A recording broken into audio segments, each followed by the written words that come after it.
So in our previous lesson, we thought about our audience, and we really tried to understand how they see the world and how they think.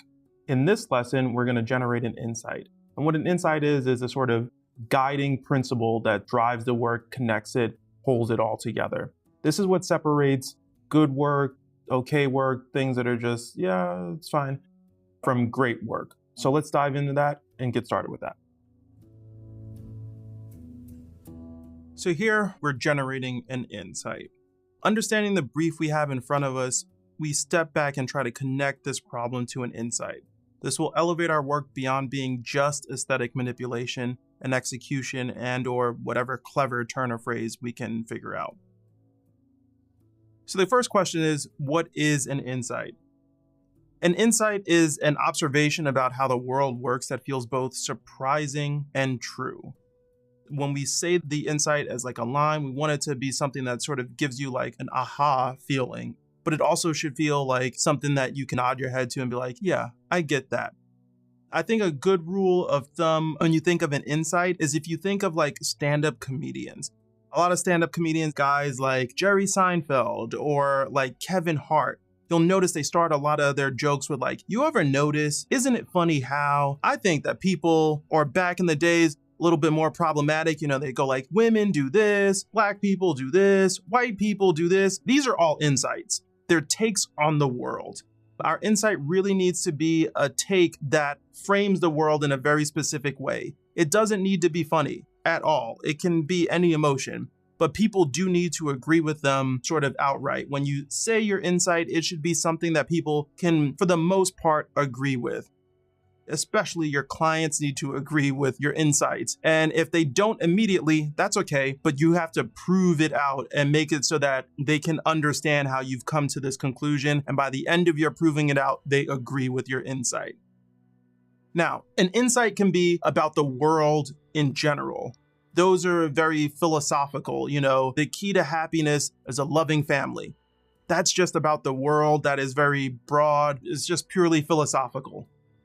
It can be about the audience. Again, remember we target a very specific group of people and we can say something about that group of people that they all can shake their head to and say, yes, we are like that. An insight can also be about the world of the product. So if you are selling a car that drives really fast, you can make your insight about the experience of driving very fast. You can make the insight about the experience of racing. That's very specific to that product. Again, as long as it is something that is surprising and true about the world of the product, it'll still count as an insight. Lastly, your insight can be about the product itself. You can pull one specific detail about the product and really sort of emphasize that. If you have the lightest shoe that is on the market, that is something you can pull out. If you have the fastest car, it doesn't have to always be the superlative sort of thing. Any specific thing that you can pull out of the experience of the product, you can make that an insight, as long as it feels surprising and true. Here we'll take a pause and we'll look at a great example of this, which is a commercial from Apple Music that's called Beats One. So we'll dive into it and we'll dissect it afterwards. This is Zane Lowell, Beats One. We got the whole world locked in for this one. Brand new Pharrell. Hold on, don't let me go. Who cares what they see? Who cares what they know? Your first name is free, last name is down. You still believe in where we're from. Man's right flower, it's in every living thing. Mind, use your power. Spirit, use your wings.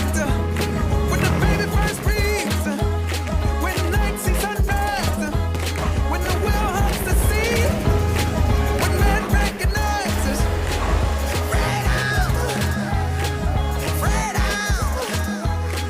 freedom, freedom. So you just watched a spot for Apple Music's Beats One. Now, what Beats One was it was a radio station within Apple Music's streaming service. It had just launched and it was a very big deal at the time. And the reason I just showed you this is because I think it's a great example of how a very clear and very simple insight led to producing a piece of work. So obviously the insight here is that music is sort of universal, and that no matter where you are in the world, no matter what socioeconomic status you have, anything like that, music hits all of us in the same way. It makes us cry, it makes us dance, laugh, all of the things. And so that insight, as we talked about, insight should be surprising and true. That insight is very true. I don't think anyone would argue with you that, music hits everyone and gives you very strong emotional responses. So it's very true. It's not very surprising though. It's the sort of thing you would say and everyone would be like, yeah, okay, cool, great. I think the surprising thing is in the execution. And so what they really did here was that they pulled people from every far-flung corner of the world and showed them listening to music and saw them dancing and laughing and crying and all of that. And I think the thing is that by basing it all on one American pop song, it's a Pharrell song, but having that one Pharrell song and watching all these different people react to this Pharrell song, this is where you get the bit of surprising things. You see someone in like Southeast Asia on a tiny boat, in the middle of nowhere, and they're listening to a Pharrell song and they're bopping along just like you would in Chicago driving to the mall. And that's where their little bit of surprising comes in.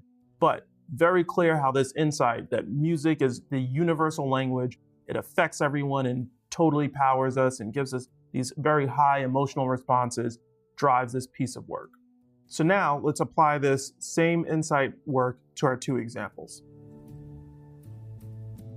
So now we'll dive into our two examples.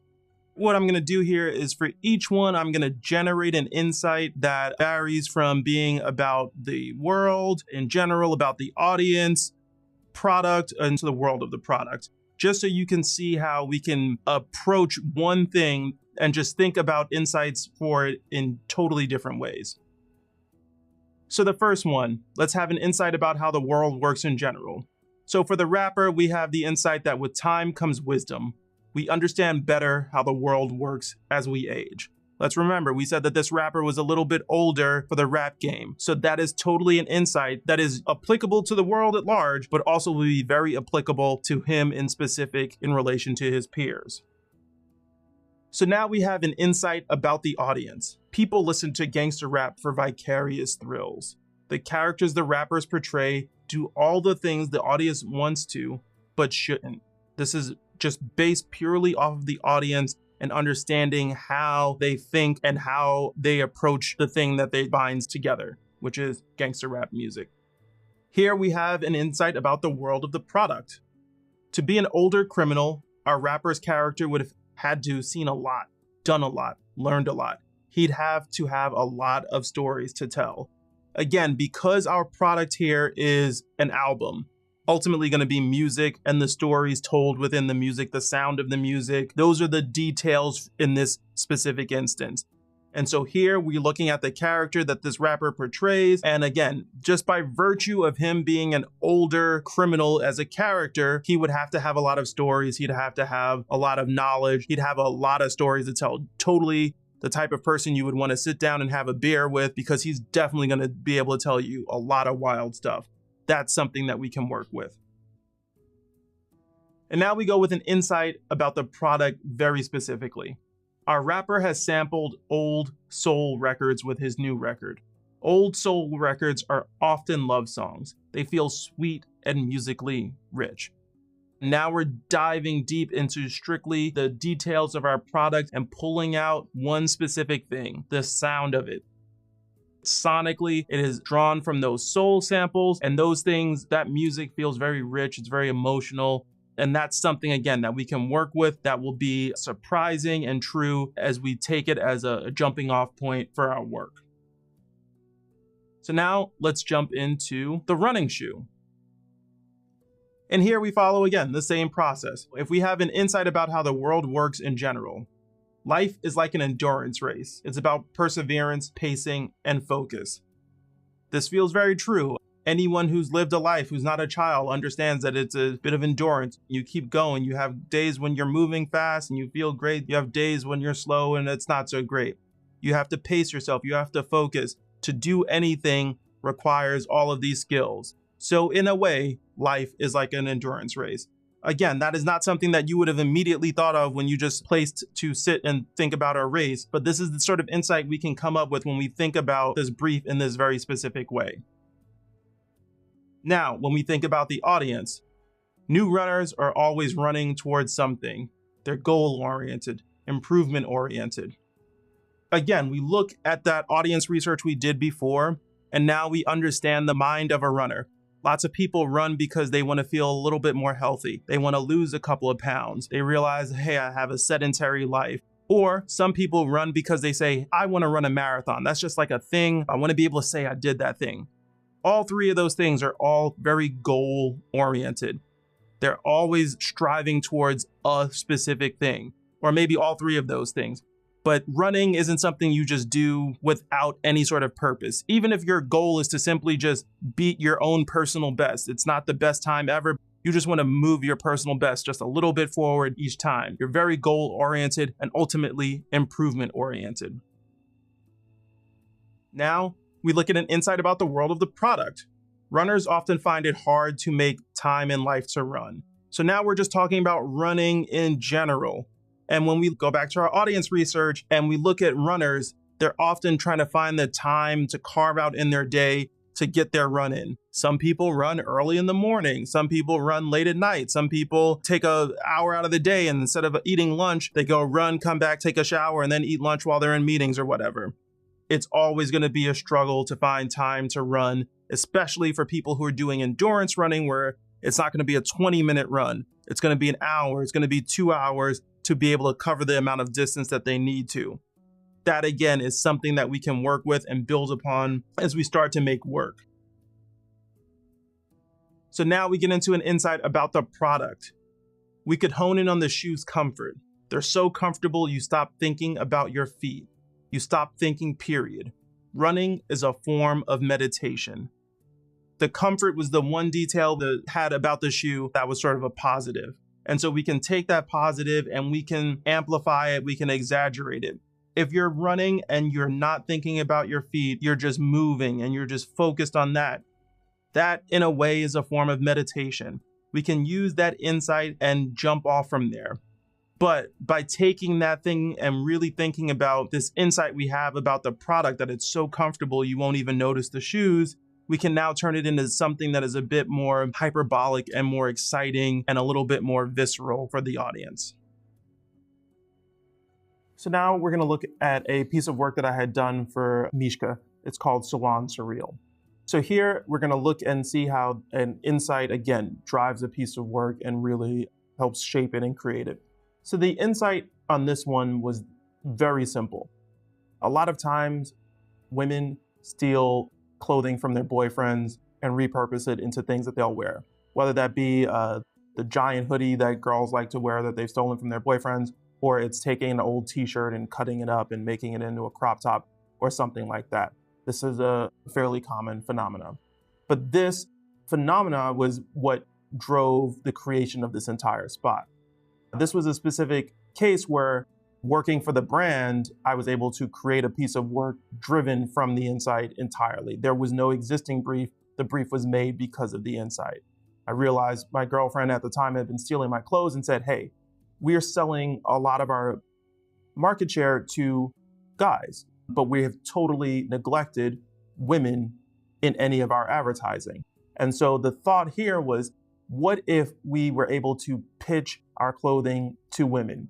The clothing wasn't shaped towards women, but just showing women a way that they could wear our clothing and really making it appealing to them, make it something that they would really want to do and could see themselves in.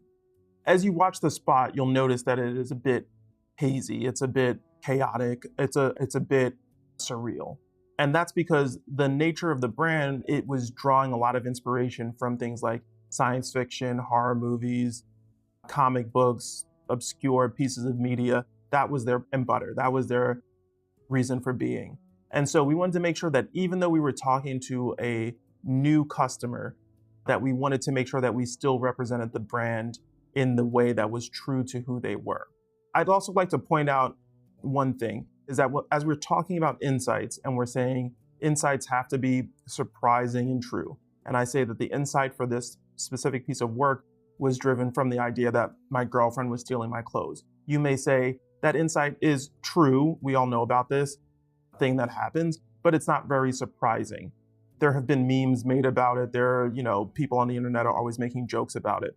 I would point you to look at memes and the internet and things that people joke about as a great source for insights. Because if people are making a consistent joke about it, it's something that can be continually added on to and reiterated. That means it is likely very true. And so when you present that in a slightly different form, you can now get this sort of surprising element of it to come through. So now let's take a look.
So now we have an insight. And to be honest, this will be the part of the process that will take you the longest when you start this and will be the most misunderstood. But once we have a really strong insight, we will make great work. We will make work that feels very resonant. In the next lesson, we're going to get into an idea, and that idea will be built directly off of the insight that we have just established.